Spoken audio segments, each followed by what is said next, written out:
মাছের এই দুঃখের মাঝে আরো একটি মানুষ আছে যার দুঃখ কষ্ট আর অপেক্ষার প্রহর, আরো কষ্টের, আরো বেদনার। বিডিআর সদস্য মোতাহার চাকরিতে যোগদান করে ট্রেনিং শেষ করে বাড়ি ফিরলে বাবা বায়না ধরেন ছেলেকে বিয়ে করানোর। সে অনুযায়ী মোতাহারকে বিয়ে করান পাশের গ্রামের কনে ববি আক্তারের সাথে। মাত্র 14 দিন সংসার করে মোতাহার ফিরেন কর্মস্থলে। এরপর বিডিআর বিদ্রোহ, তারপর জেলেই কেটে গেছে 16 বছর। যারা দোষ করছে আপনি তাদেরকে যা শাস্তি দেন সেটা যদি আমি হয়ে থাকি, আমারও যদি তদন্ত উঠে আসে যে আমি দোষী, আমি মাথা পেতে নেব, আমি মাথা পেতে নিতে রাজি আছি। কিন্তু যদি নির্দোষ একটা ব্যক্তি যদি এখানে না থাকে, এদিক দিয়ে আমি অনেক ভাগ্যবান যে অন্য একটা মানুষ আমার জীবন সঙ্গী। কারণ 14টা বছর এটা আসলে কম সময় না, 16টা বছর। তাও 14 দিনের একটা রিলেশন এভাবে কন্টিনিউ করা এটা খুবই কঠিন। ওর প্রতি আমি কৃতজ্ঞ যে ও যদি না থাকতো আসলে আমার এই ফ্যামিলিটা এভাবে বাবা মা টিকে থাকাও কষ্ট হয়ে যেত তাদের।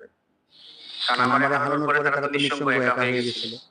এদিকে 16 বছর স্বামীর পথ চেয়েছিলেন স্ত্রী ববি আক্তার। একবারের জন্যও ঘর ছাড়ার কথা ভাবেননি। অবশেষে 16 বছরের অপেক্ষা শেষ হয়েছে স্ত্রীর। স্বামীকে ফিরে পেয়ে কান্নার থামছিল না তার। ববি আক্তার জানান, বিয়ের 14 দিনের মাথায় স্বামী কারাগারে চলে যান। তখন থেকে স্বামীর অপেক্ষায় ছিলেন তিনি। দিন গড়িয়ে বছর হয়েছে, বছর গড়িয়ে দশক হয়েছে, তবুও তার মুক্তি মেলেনি। অবশেষে 16 বছর পর এলো সেই দিন। আমার ইচ্ছা ছিল যে না, বিয়ে যখন হয়েছে বাবা মার সিদ্ধান্তে আমার হাজবেন্ডের পাশে থাকা আমার উচিত এবং থাকতে হবে। আমার বিশ্বাস ছিল মহান আল্লাহ তাআলার প্রতি যে একদিন না একদিন এর ন্যায় বিচার হবে। ইনশাআল্লাহ হয়েছে।